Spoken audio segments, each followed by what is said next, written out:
বর্তমানটা একজন আরেকজনকে ক্ষতি করার প্রতিযোগিতা নেমেছে। কে কার ক্ষতি করবে, কে কাকে মেরে বড় হবে, কে কার পিছনে লাগবে, এগুলো নিয়ে প্রতিযোগিতা হচ্ছে। কিন্তু ভালো মানুষ, ভালো দিক, ভালোভাবে চলার কারো প্রতিযোগিতা নেই।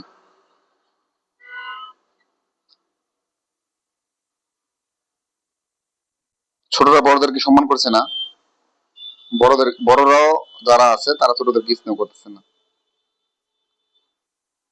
একে অপরকে হামলা, হাঙ্গামা, মারামারি, ঝগড়াঝাটি অনেক কিছু হচ্ছে।